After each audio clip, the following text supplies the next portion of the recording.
इसकी आवाज जग जाएगी।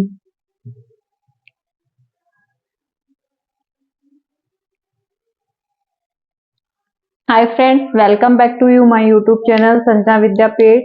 चलिए बेटा, आज हम नया चैप्टर स्टार्ट करते हैं। चैप्टर नंबर आपका 3rd है। 3rd चैप्टर में अपन पढ़ेंगे तत्वों का वर्गीकरण और उनकी गुणों में आवर्तिता। 3rd जो आपका चैप्टर है, यहाँ पर तत्वों का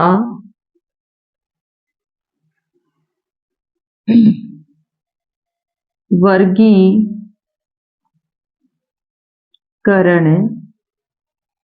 एवं आवर्तिता।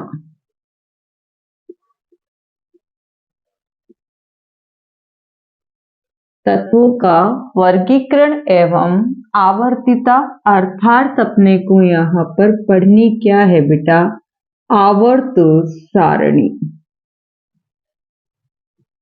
क्या पढ़नी है आपको यहाँ पर? आवर्त सारणी।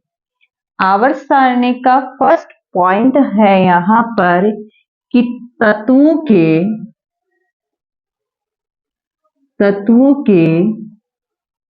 वर्गीकरण की आवश्यकता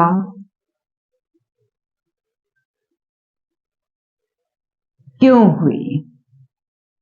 तत्वों के वर्गीकरण की आवश्यकता, यहाँ पर तत्वों को वर्गीकृत करने की आवश्यकता अपने को क्यों हुई? यहाँ पर क्यों तत्वों को क्लासिफाइड किया गया है?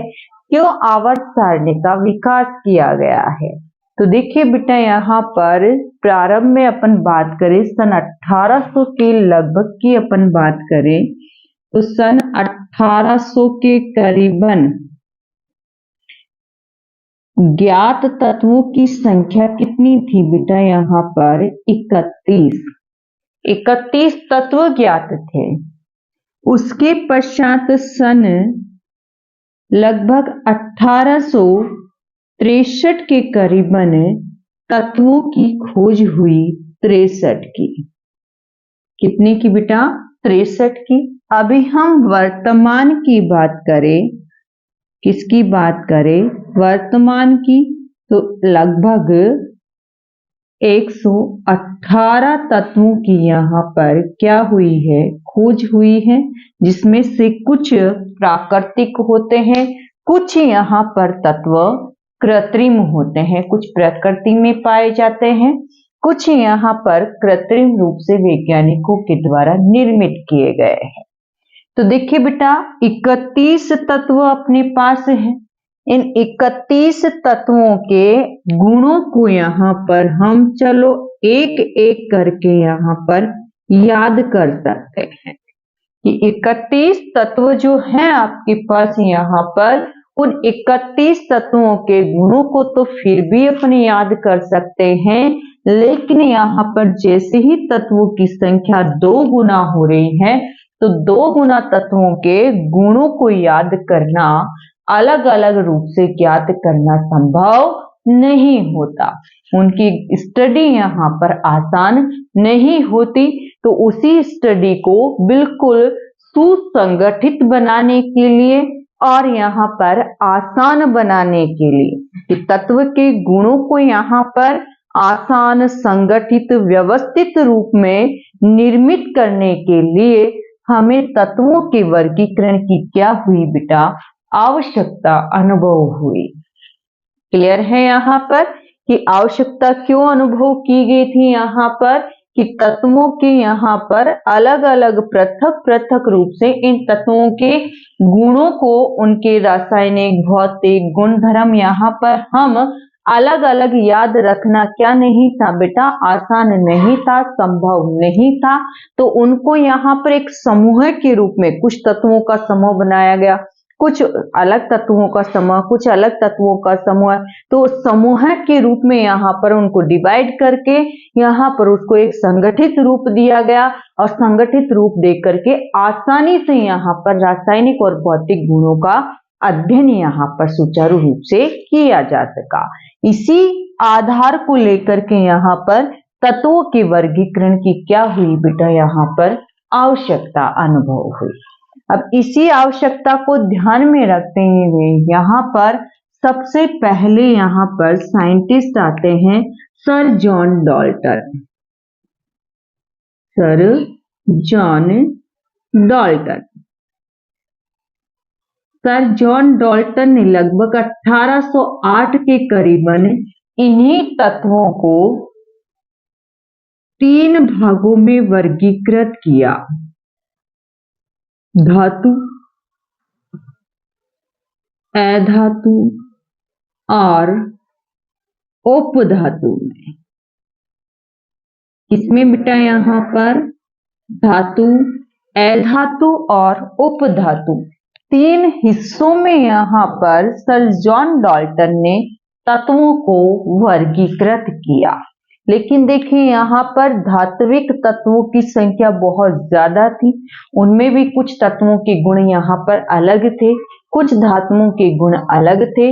उसी को और आसान बनाने के लिए इसके बाद यहाँ पर नए साइंटिस्ट आते हैं और नए साइंटिस्ट के रूप में आते हैं यहाँ पर डॉबे राइनर। कौन आते हैं बेटा, यहाँ पर डॉबे राइनर। डॉबे राइनर ने अपना क्या दिया था बेटा, त्रिक नियम। डॉबे राइनर ने अपना क्या दिया बेटा, यहाँ पर त्रिक नियम।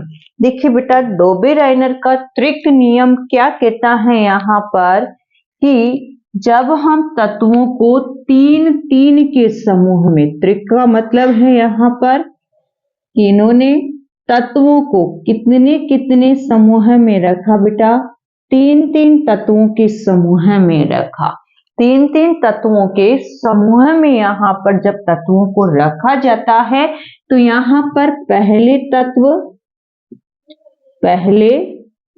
तत्व और तीसरे तत्व, पहले तत्व और तीसरे तत्व के परमाणु भार का औसत, परमाणु भार का औसत जो मध्य में तत्व है, मध्य में तत्व है, उस तत्व के परमाणु भार के बराबर होता है। उस तत्व के परमाणु भार के क्या होता है, बराबर होता है। क्या कहा इन्होंने यहाँ पर कि जब हम तत्वों को 3-3 के समूह में वर्गीकृत करते हैं तो पहले तत्व और तीसरे तत्व ये 3 का समूह बनाया गया, तो पहला तत्व और आपके पास ये तीसरा तत्व, इन दोनों के यहाँ पर क्या निकाले गए बेटा, औसत भार निकाले गए। औसत परमाणु भार यहाँ पर लिया गया। वो औसत परमाणु भार, ये जो आपके बीच में तत्व है बेटा यहाँ पर, इस तत्व के परमाणु भार के बराबर प्राप्त हुआ। जैसे एग्जाम्पल के रूप में हम यहाँ पर समूह लेते हैं, आपके पास है यहाँ पर लिथियम, सोडियम और आपके पास है पोटेशियम। देखिए लिथियम जिसका परमाणु भार कितना होता है, 7, पोटेशियम जिसका परमाणु भार होता है 39, सोडियम जिसका परमाणु भार होता है 23। ये आपके पास पहला तत्व है, ये आपके पास तीसरा तत्व है। तो इस पहले और इस तीसरे तत्व के परमाणु भार का हम क्या निकालते हैं बेटा, औसत। औसत क्या होगा आपके पास, 7 + 39 डिवाइडेड बाय 2, राशियों का योग बटा राशियों की संख्या। कितना मिलता है बेटा, 46 डिवाइडेड बाय 2, अर्थात आपको कितना मिलता है, 23। और ये 23 किसके बराबर है, इस मध्यवर्ती तत्व के परमाणु भार के बराबर। अच्छी समझ में। ऐसे ही और एग्जाम्पल ले सकते हैं यहाँ पर, कैल्शियम, स्ट्रोंशियम और बेरियम का। कैल्शियम का होता है 40, स्ट्रोंशियम का होता है 88, बेरियम का होता है यहाँ पर 137।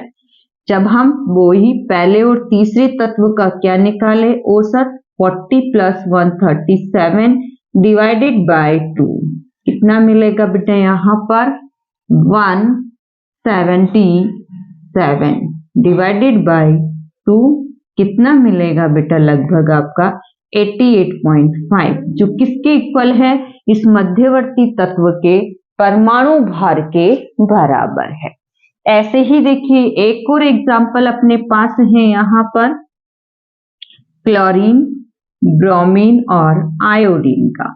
क्लोरीन का मॉलिक्यूलर वेट है, परमाणु भार है यहाँ पर 35.5, ब्रोमीन का होता है 80, आयोडीन का होता है 127। इन दोनों का हम क्या निकाले, औसत 35.5 प्लस 127 डिवाइडेड बाय 2 तो आपको कितना मिलता है बेटा यहाँ पर 80.12 के करीब है।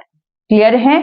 जो इस मध्यवर्ती तत्व के परमाणु भार के क्या होता है बेटा, बराबर होता है।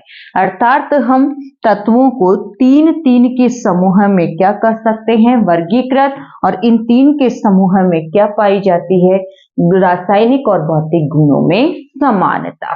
क्लियर है। लेकिन देखिए डोबेराइनर यहाँ पर केवल ये जो सामने 3 आपको समूह दे रखे हैं, केवल ये 3 समूह ही बना पाए, बाकी अन्य तत्वों के समूह ये निर्धारित नहीं कर पाए। इसलिए डोबेराइनर की ये परिकल्पना, ये नियम यहाँ पर क्या हो गया, फेल हो गया।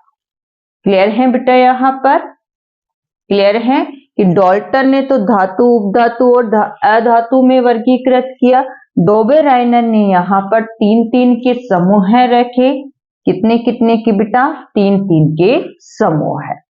इसके बाद यहाँ पर आपके पास और साइंटिस्ट आते हैं और ये अपना अपना क्या देते हैं बेटा, वर्गीकरण। देखिए बेटा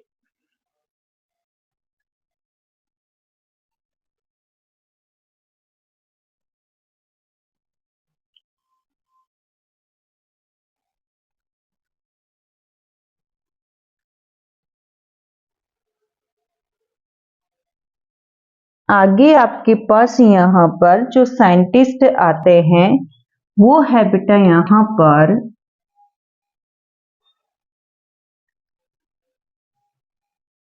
चेन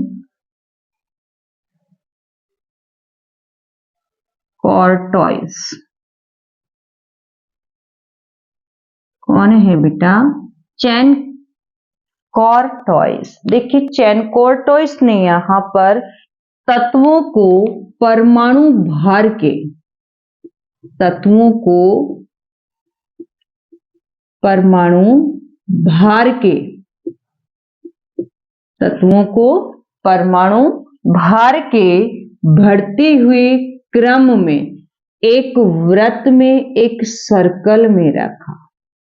किसमें रखा बेटा, यहाँ पर एक सर्कल में, एक वृत्ताकार पथ में रखा। इस वृत्ताकार पथ में यहाँ पर इस कंडीशन पे जो तत्व आ रहे थे उनके गुणों में समानता पाई गई।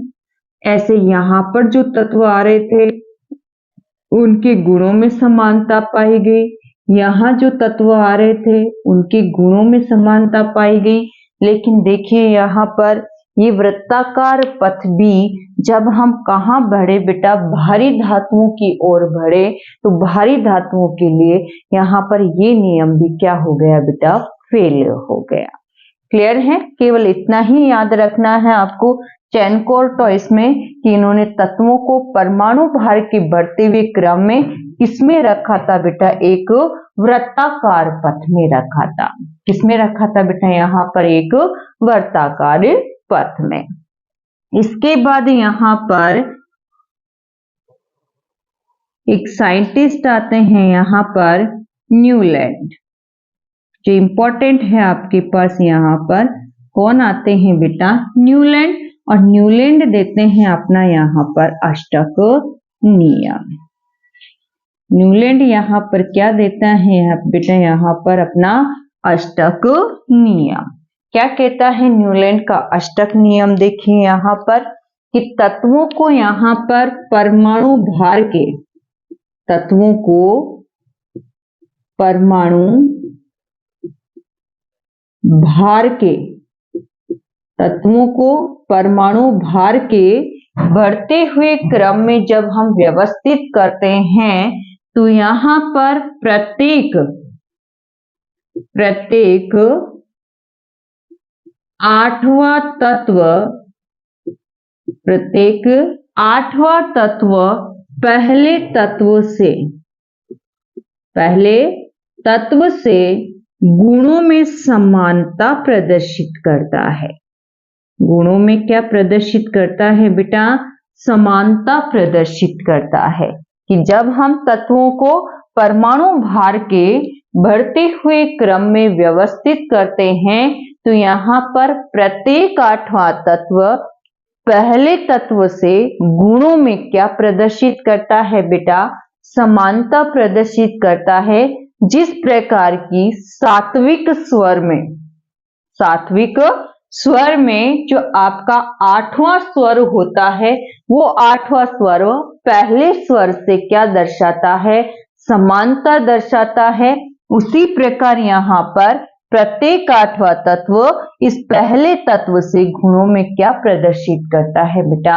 समानता प्रदर्शित करता है। देखिए कैसे यहाँ पर सात्विक स्वर क्या है आपके पास? यहाँ पर सा, रे, गा, मा, पा, धी, नी और फिर क्या आ जाता है वापस सा। ये सा देखिए कौन से नंबर का है? 1 2 3 4 5 6 7 और 8, और ये 8 वाला इस पहले से क्या दर्शा रहा है? समानता दर्शा रहा है। उसी प्रकार हम तत्वों को भी जब परमाणु भार के बढ़ते हुए क्रम में रखेंगे, जैसे lithium, beryllium, boron, carbon, nitrogen, oxygen, fluorine. देखिए बेटा यहाँ नियोन की खोज नहीं हुई थी, उत्कृष्ट तत्वों की अभी खोज नहीं हुई थी। तो आठवां तत्व कौन आया बेटा? सोडियम। ये सोडियम इस लिथियम से क्या दर्शाता है? समानता। ऐसे ही मैग्नीशियम यहाँ पर किससे समानता दर्शाता है बेटा? बेरिलियम से। यही कहानी आगे की ओर चली है।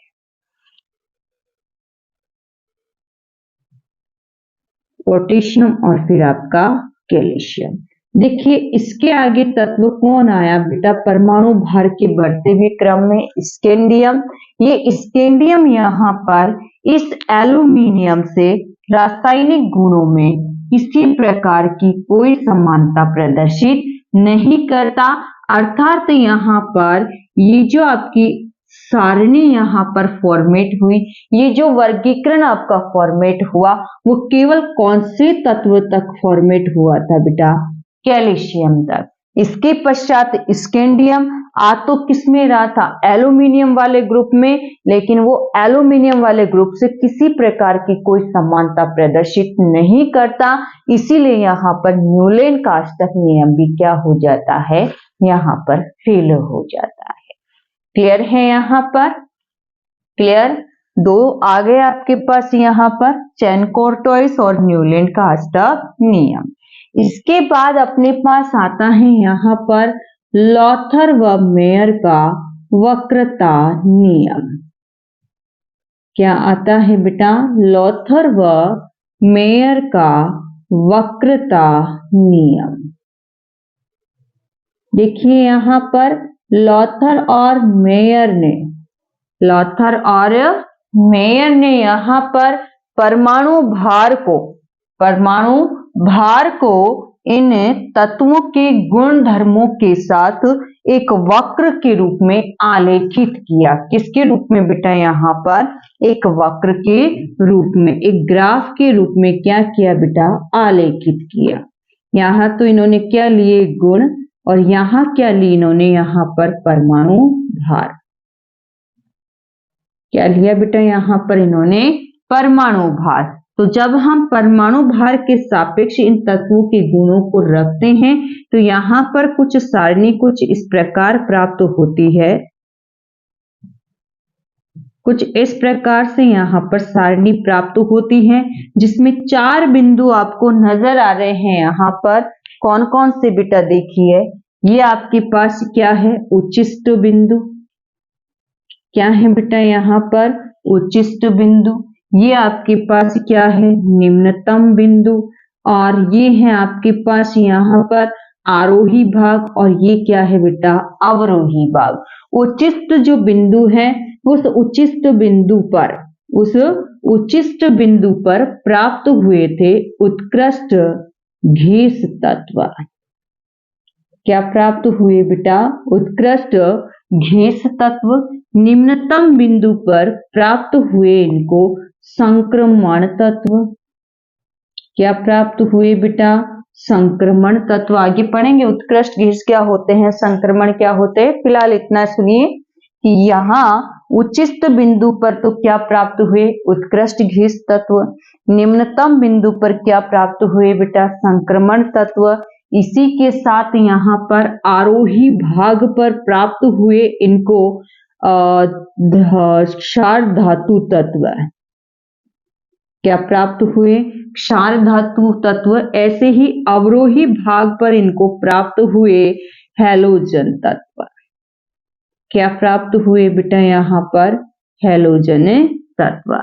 इस प्रकार से यहाँ पर इन तत्वों को क्या किया गया बेटा, वर्गीकृत किया गया। इन तत्वों को क्या किया गया बेटा, यहाँ पर वर्गीकृत किया गया कि आरोही भाग वाले तत्व गुणों में समानता दर्शाएंगे, अवरोही वाले एक साथ समानता, उच्चिष्ट वाले एक साथ समानता, निम्नस्थ बिंदु वाले एक समानता प्रदर्शित करेंगे। लेकिन देखिए ये भी कोई सटीक यहाँ पर क्या नहीं था, वर्गीकरण, क्योंकि इसमें भी ऊपर नीचे क्या होता है, यहाँ पर ग्राफ होता है।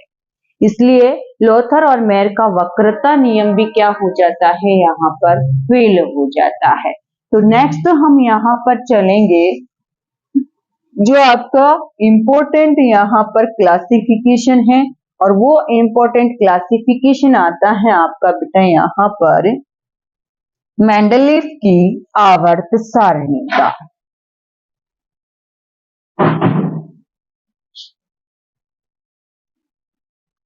वो क्लासिफिकेशन किसका आता है बेटा, यहाँ पर मेंडलीव की आवर्त सारणी का।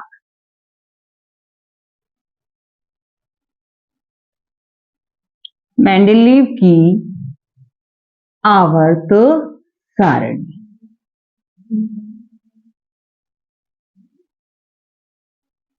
मेंडलीव की आवर्त सारणी। देखिए बेटा यहाँ पर मेंडलीव की जो आवर्त सारणी है, इस आवर्त सारणी का आवर्त नियम क्या कहता है, इसका आवर्त नियम क्या कहता है कि जब हम तत्वों को परमाणु भार के, तत्वों को यहाँ पर परमाणु भार के बढ़ते हुए क्रम में व्यवस्थित करते हैं, या तत्व का जो परमाणु भार है वो तत्व के गुणों का क्या होता है, आवर्ती फलन। या फिर इसे लिख लीजिए यहाँ पर सीधा कि तत्व के गुण धर्म, तत्वों के गुण धर्म परमाणु भार के क्या होते हैं बेटा, आवर्ती फलन। किसके अनुसार बेटा, यहाँ पर मेंडलीव के आवर्त नियम के अनुसार यहाँ पर तत्वों के जो गुणधर्म है वो परमाणु भार के क्या होते हैं, आवर्ती फलन होते हैं। परमाणु भार के आवर्ती फलन का मतलब क्या है कि जब हम परमाणुओं को या तत्वों को परमाणु भार के बढ़ते हुए क्रम में रखते हैं, तो एक निश्चित ब्रेक के पश्चात, एक निश्चित क्रम के पश्चात समान गुण वाले तत्व की क्या हो जाती है, पुनरावृत्ति हो जाती है। आवर्त नियम का मतलब क्या है यहाँ पर कि जब हम तत्वों को परमाणु भार के बढ़ते हुए क्रम में व्यवस्थित करते हैं, तो एक निश्चित क्रम के पश्चात यहाँ पर, एक निश्चित क्रम के पश्चात यहाँ पर समान गुण वाले तत्व की वापस से क्या हो जाती है, पुनरावृत्ति हो जाती है। क्लियर है यहाँ पर? यानी तत्व के गुणधर्म इस परमाणु भार के क्या होते हैं, आवर्ती फलन, यानी किस पर निर्भर करते हैं इसके गुणधर्म बेटा, परमाणु भार पर। क्लियर है यहाँ पर? अब देखिए बेटा सारणी क्या थी मेंडलीव की यहाँ पर, कि इस मेंडलीव की आवर्त सारणी में, इस मेंडलीव की आवर्त सारणी में 9 तो रखे गए थे वर्ग, जो थे 8 प्लस 1 के रूप में। पहले 8 रखे गए थे, फिर जब उत्कृष्ट घेस तत्वों की खोज हुई तो उसके पश्चात यहाँ पर शून्य समूह के रूप में 9वां वर्ग यहाँ पर जोड़ दिया गया। टोटल यहाँ पर मेंडलीव की आवर्त सारणी में कितने वर्ग समायोजित किए गए थे बेटा, 9 वर्ग यहाँ पर समायोजित किए गए थे। और वर्ग होता क्या है यहाँ पर, कि आवर्त सारणी में जो आपके पास ऊर्ध्वाधर पंक्तियां होती है, जो स्तंभ होते हैं, ऊर्ध्वाधर जो पंक्तियां होती हैं, स्तंभ होते हैं, इन ऊर्ध्वाधर पंक्तियों को, ऐसी वाली पंक्तियों को क्या कहा जाता है बेटा, यहाँ पर वर्ग कहा जाता है। ऐसे ही देखिए यहाँ पर इन्होंने अपनी इस आवर्त सारणी में 7 क्या रखे बेटा, आवर्त, 7 क्या रखे यहाँ पर, आवर्त रखे। आवर्त क्या होते हैं बेटा यहाँ पर, आवर्त सारणी में जो आपके पास क्षैतिज पंक्तियां होती है, आवर्त सारणी में जो आपके पास यहाँ पर क्षैतिज पंक्तियां होती हैं, उन क्षैतिज पंक्तियों को हम क्या कहते हैं बेटा, आवर्त। और ऐसी क्षैतिज पंक्तियां कितनी रखी गई थी बेटा, यहाँ पर 7 रखी गई थी। क्लियर है यहाँ पर कि मेंडलीव की आवर्त सारणी में 9 तो क्या थे बेटा वर्ग, और 7 क्या थे यहाँ पर आवर्त। क्लियर है? देखिए इस 9 वर्ग को 0 से लेकर के रोमन संख्या में 1 to 8 तक रखा गया था। कहां तक बेटा, 1 to 8 तक। छोटा सा रूप देख लीजिए यहाँ पर बेटा इसका,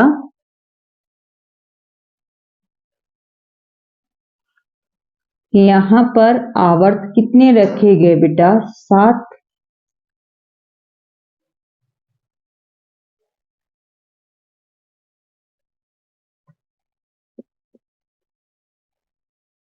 ये आवर्त तो कितने रखे बेटा, 7 क्षैतिज पंक्तियां थी।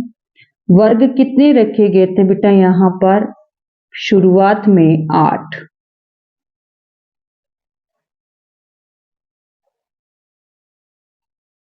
ऐसे 8 रखे गए थे, फिर एक शून्य के रूप में यहाँ पर और क्या जोड़ दिया गया बेटा, वर्ग जोड़ दिया गया।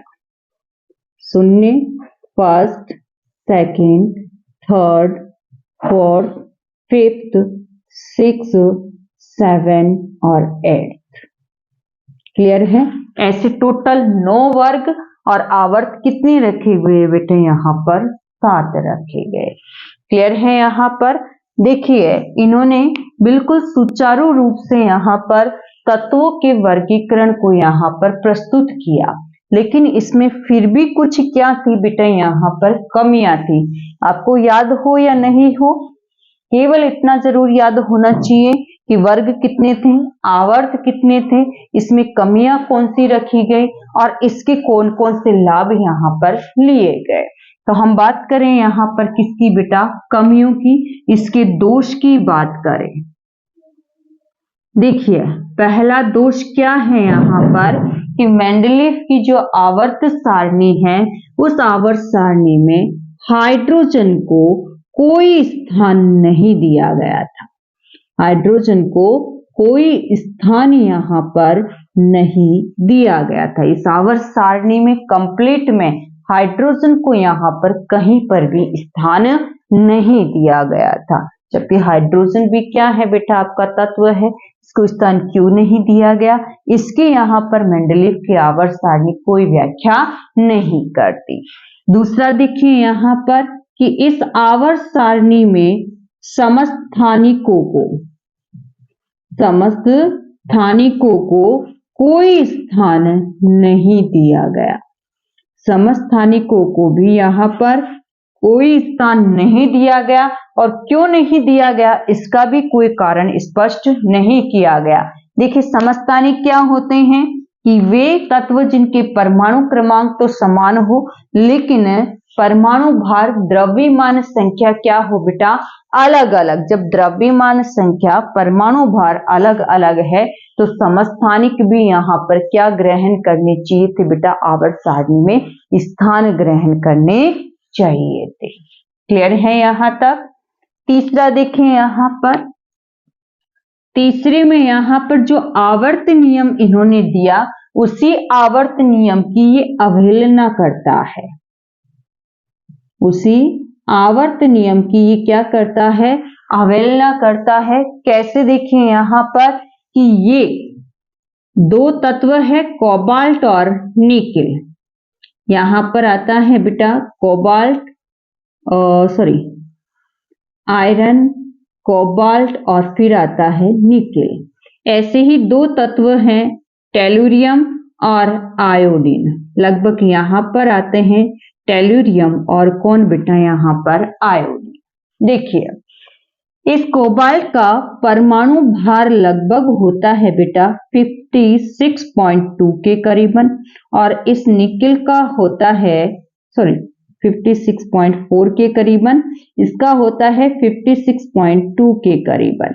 आपके अकॉर्डिंग यहाँ पर पहले स्थान किसको मिलना चाहिए था बेटा, यहाँ पर बढ़ता हुआ क्रम, यानी पहले स्थान किसको मिलना चाहिए था, कम वाले को, यानी निकेल पहले आना चाहिए था और कोबाल्ट कहाँ आना चाहिए था, बाद में आना चाहिए था। लेकिन यहाँ पर ऐसा इन्होंने नहीं किया, कोबाल्ट को इन्होंने पहले रखा और निकेल को इन्होंने बाद में रखा। ऐसा क्यों किया, इसका कोई रीजन स्पष्ट नहीं है। ऐसे ही देखिए, यहाँ पर टेलुरियम का यहाँ पर मॉलिक्यूलर वेट होता है लगभग 127 के करीबन, और आयोडीन का होता है 126.6 के करीबन।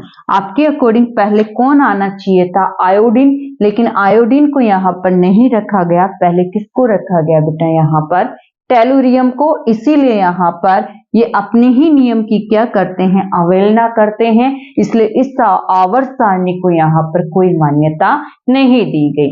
लेकिन देखिए, यहाँ पर फिर भी इस आवर्त सारणी के कुछ क्या थे, लाभ थे, कुछ उपयोगिता थी। उपयोगिता क्या थी यहाँ पर, फर्स्ट कि सर्वप्रथम ऐसा क्लासिफिकेशन, ऐसा वर्गीकरण यहाँ पर इसी के द्वारा दिया गया था। बिल्कुल सटीक वर्गीकरण यहाँ पर सर्वप्रथम किसके द्वारा दिया गया था बेटा, यहाँ पर मेंडलीफ के द्वारा ही दिया गया था, जिसको यहाँ पर आधार बना करके क्या दी गई थी बेटा, यहाँ पर आधुनिक आवर्त सारणी, जिसको आधार बना करके यहाँ पर क्या दी गई थी बेटा, आधुनिक आवर्त सारणी दी गई थी। क्लियर है यहाँ पर, क्लियर है बेटा यहाँ पर। ये इसकी उपयोगिता है यहाँ पर कि सर्वप्रथम वर्गीकरण का सटीक रूप यहाँ पर किसके द्वारा दिया गया था बेटा, मेंडलीफ के द्वारा ही दिया गया था। इसी को आधार बनाते हुए यहाँ पर आपके पास जो वर्तमान में हम आवर्त सारणी पढ़ते हैं, उस आवर्त सारणी की आधारशिला रखी गई थी, वही वर्ग रखे गए, वही यहाँ पर क्या रखे गए थे, आवर्त रखे गए थे। क्लियर है यहाँ पर बेटा। ये थी आपके पास यहाँ पर वर्गीकरण की कुछ मैन सारणियां, मैन नियम, जिसमें पहला नियम आपने पढ़ा यहाँ पर क्या बेटा, यहाँ पर पहला नियम क्या था, डाल्टन का नियम, धातु, अधातु और उपधातु। दूसरा आपने पढ़ा यहाँ पर डोबे-राइनर का नियम। तीसरा आपने चेन-कॉर्टोइस का पढ़ा यहाँ पे। चौथा आपने न्यूलैंड का अष्टक नियम पढ़ा। पांचवा आपने लोथर-मेयर का वक्रता नियम पढ़ा। सातवां आपने क्या पढ़ा बेटा, मेंडलीफ की आवर्त सारणी। इसके बाद हम आठवां पढ़ेंगे बेटा, आधुनिक आवर्त सारणी। क्लियर है यहाँ पर। आज के लिए इतना ही बेटा। कल अपन पढ़ेंगे यहाँ पर मेंडलीफ की आवर्त सारणी, आधुनिक आवर्त सारणी। थैंक यू बेटा।